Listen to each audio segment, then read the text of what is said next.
Good morning, everybody. Welcome to you. Woo! I hope you're doing great this morning. Let's see where we go today. A little announcement today for the Accelerate Your Ascension group. We are going to be studying the Enneagram. That's right. We have a guest speaker, a guest teacher, and my friend Tom, and he is fabulous. So the Enneagram is a tool to help you understand your personality and other people's personalities more effectively so you can work and love better with the people who are right in front of you. Okay? So if you want to join the Ascension group, there's a link in the description box below. Welcome in if you want to do that. Welcome to all of you guys and Pathfinders. Hello, hello. We are going to have our live at 1 o'clock today, and we are going to do Q&A because the last couple of weeks we've had some guest speakers and some lessons and things, and today I want to just hear from you. So bring your questions. I'll pull cards for people. I will answer questions about astrology, you name it. Okay? All right. All that those links are in the description box below. So let's get on with this morning's message. What wants to come through today? How can this be a wonderful win-win-win? I have something to say about that. A light grows brighter only by lighting another. And enter one step forward, one step onward. So this is about a shift in our mindset, a shift in the way, our perspective really, a shift in the way we're looking at things, the way we're approaching things. And it is a bit of an optimistic request by Spirit to connect with you, wanting to connect with you more, wanting to help you see that astrology and tarot and all the tools you're using to help you grow and learn are not against you. They're not about scaring you or freaking you out in any way, shape, or form. These tools are definitely about helping you to use the energy. Okay, so you're the powerful one here. Okay, just because Saturn moves into Pisces in March doesn't mean that you are going to be doomed, especially if you have a Saturn return. I'm going to put a link here. I just did a video about Saturn returns, first and second Saturn returns. Some of us are lucky enough to have a third Saturn return. It happens about every 30 years. So you can take a look at that video if you like. Let's see where we go. I feel like the sense to me here is see everything as a gift. Seeing everything as a gift allows you to use the energies and shine your light brighter. It also allows you to go in new directions and not feel like, ooh, you know, like, oh, I don't know, what's happening with Uranus. You know what I mean? Like, let's try. I saw this a couple times while I was shuffling. So Ace of Wands, it's just about a new idea, a new way of looking at things, having this kind of aha moment, breakthrough. I really like that. Yes. Hermit, 2 of Cups. Wow. 7 of Wands, King of Cups, 3 of Wands, and the Hierophant, the Emperor, my goodness, the Queen of Wands, and the World. Okay, I can't leave that there. King of Swords. So there's a lot of masculine right away. Those of you who take my tarot class know I talk about this a lot. Right away, what do you see? I see a lot of masculine energy here.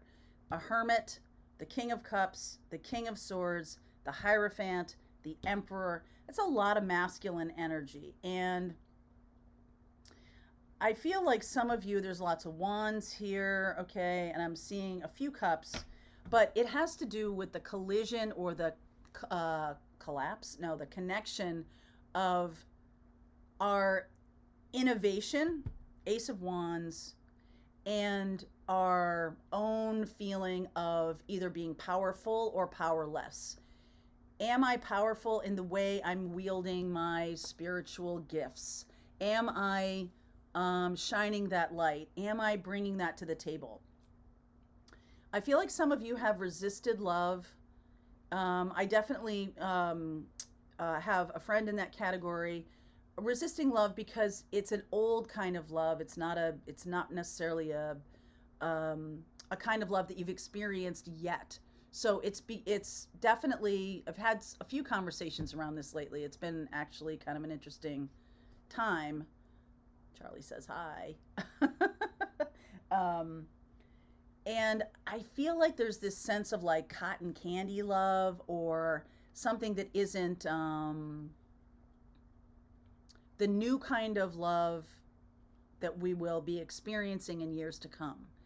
I do feel like there's a big shift on that horizon.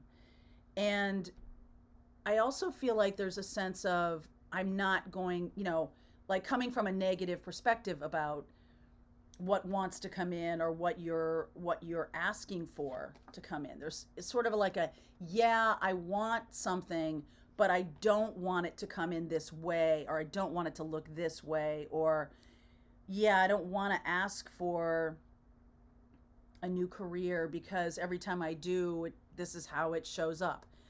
I don't feel like that is necessarily going to be of service to you. I feel like what is good, we're at the very end degrees of Saturn in Aquarius in Western astrology, and it's sort of like, what have you learned the last 2.5 years about, depending on where your Saturn is in your own chart, what have you learned either about love, or about your spiritual life, your emotional life, your physical life, your work life, your relationship life?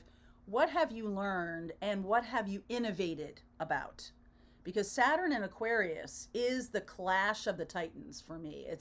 Aquarius is that energy of innovation and change and rebel and letting your freak flag fly and being that unique personality that you are, and unapologetic about that. Saturn is much more stay in line, don't make waves, don't do things that are outside, don't get out of your lane here, okay? And those two things for the last 2 years have been kind of bumping up against each other. So 2.5 years. How can you now, since Saturn is transiting and it's going into Aquarius, or sorry, it's going into Pisces March 8th, how can you look at, since Saturn is the teacher, okay, Saturn is a teacher. I know this is Virgo energy, but we do have, let's see, yeah, Virgo energy. We do have this sense of anchoring the wisdom in the day-to-day. I always found this interesting that the Hermit is Virgo, because I feel Virgo, and I feel like a lot of us, when we talk about Virgo, can talk about day-to-day routines, 9-to-5 jobs, and this is really the opposite, which is Pisces, the opposite of Virgo. And it's like bringing it together. It's like, how do I anchor my spiritual awakening, my spiritual awareness, what I'm doing with my life, what I have learned in the last 2.5 years? How do I now anchor that in my day-to-day? And as Saturn transits into Pisces, which is a very different experience than Aquarius. Pisces is much more, if Aquarius, and then Saturn is a different still, right? Saturn belongs to Capricorn energy, and that is about teaching and being structured and having all your ducks in a row and being disciplined. And in Aquarius, it's like, let's create discipline that breaks through the boundaries, that breaks through the box of what we think about love, what we think about our work, what we think about what we're doing with our spiritual growth. We're breaking through those, kicking at the traces, right? We're breaking through what we think we used to be or what we had before. We don't want that back. We want something that's more expansive, right? This Three of Wands is definitely more expansive. And this time it's coming from a heart space, because Pisces is a heart space. And Pisces is this beautiful, sweet energy of feelings and water, which we haven't really been dealing with as it relates to Saturn for quite some time. So Saturn advancing into Pisces helps me understand. Saturn can sit kind of heavy on Pisces, because Pisces is a little bit about, I just want to be free to explore the universe, and I want to understand my spirituality. I want to connect more deeply with my guides. And Saturn saying, okay, how are you going to do that?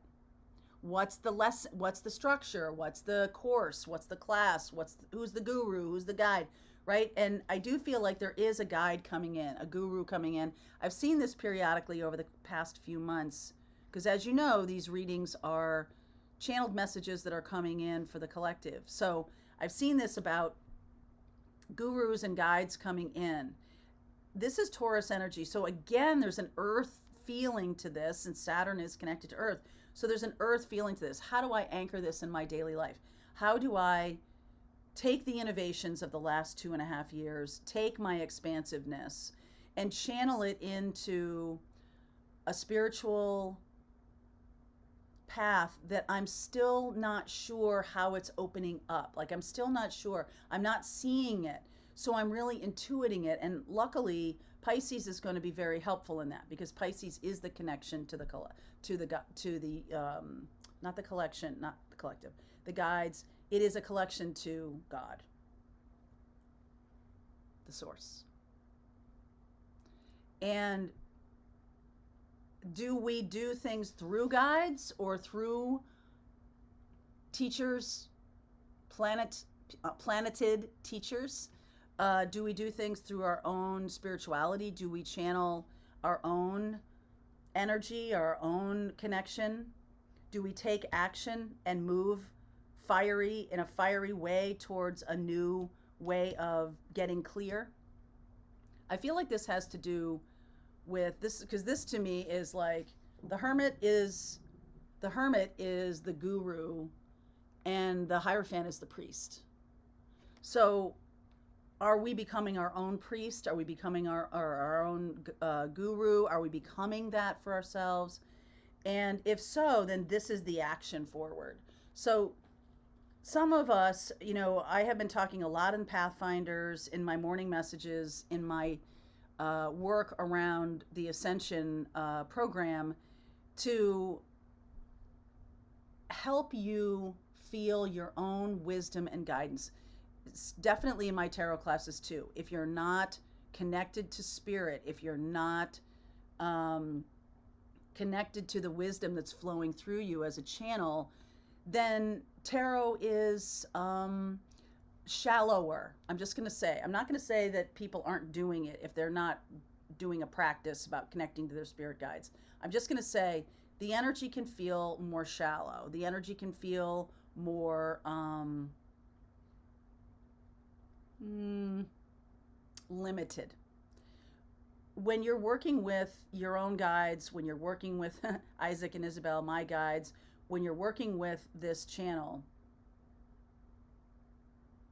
the flow of the guidance seems to kind of wrap around. And it's hard for me to explain. I think I have explained this a few times, but it seems to be like, oh, I see how it's flowing. I see how I'm working with that energy. I see how I'm doing it. And I think that's where we're going here. It's like you're not taking it from someone else. It's more of an internal kind of direction, so that when Saturn moves into Pisces, you're like, all right, guides, how can I best use this energy? Same thing goes with any of astrology's transits or any kind of work that you're doing with any kind of modality. And you get guidance, you get information coming across your plate, and you're like, oh, some of it triggers you, maybe, because I've seen the notes. Some of it may inspire you, which I feel like is what's happening in the future here. We're at the very end degrees of Saturn in Aquarius. We're moving into Saturn in Pisces. And that likely is to create a structured channel of guidance to you from God. How do you like them apples? What I want you to do is, that seems like that's the message to me here, that we're closing out a cycle, because this is the end of Saturn in Aquarius, the moving into, and Saturn is just moving into Aquarius in Vedic, because Vedic and Western astrology follow different ways of telling time. That's why it's different. Okay? Vedic follows star constellations, and Western astrology, we revolve around the sun. We look at things differently in the way of telling time. Astrology is a method of telling time, and what our place is in that energy. This feels to me like we're closing out this part where we are separating guidance. We are now coming into form with guidance. We are now becoming the channels of guidance. And that's the next step, so that you are no longer at this kind of whim and whimsy, or I don't know, you're no longer being buffeted around by a lot of different interpretations of astrology and of tarot and other things. I almost feel like there's a sense of, I do know what's for me. So, you know, you've been here with me for a long time. We've talked about all these different options and different topics. My goal is to help you feel comfortable with your own awareness of what is for you and what is not for you. That's been my challenge, and that's been my joy, is to share with you what's coming through for me. Take what resonates, leave what doesn't. Okay? So that's an empowering statement in my mind. And, you know, a lot of you are on the path at different places and are working with this information in different ways. Sometimes like, oh, wow, I really want to go down this road. I really want to learn this thing. I really want to start doing this thing. This is really helping me now. That stopped helping me. This starts helping me now. I feel like it's going to become more passionate and more directive. That's an Aries energy of, I know what I'm doing, right? I know where I'm going. I know what I want to do. Thank you, Spirit. Gratitude to Spirit for sending me the information, however it comes across your path. There's a lot of ways guidance comes across your path, including people and opportunities. You stood in a grocery store line before and heard the guy in back of you say something, and you're like, oh yeah, that reminds me of this, or oh yeah, oh wow, how could I have forgotten about that? And opportunities that come across your path, those are also spirit driven. So look at every single thing that's happening around you and be aware that it's all spirit driven. The more you can reduce the busyness in your life, the more you're going to see the universe at work. And the more you're going to understand what's for you and what's not for you. Okay? All right. So let's continue on. I'm going to pull cards for each zodiac sign in the extended, because I want to get a little bit of additional guidance for you. And we'll continue on with this reading. All right. Saturn's moving into Pisces, baby. Get ready. We're at the later degrees of Saturn in Aquarius. So things might feel a little squeezed for a second, and then they'll open up. Okay. All right. Link is below if you want to continue on with me. I'll see you over there. All right, I hope you enjoyed that video. If it was helpful to you, please consider liking this video and sharing it with anybody who might have a need for similar kind of information. And if you like this video, check out these videos.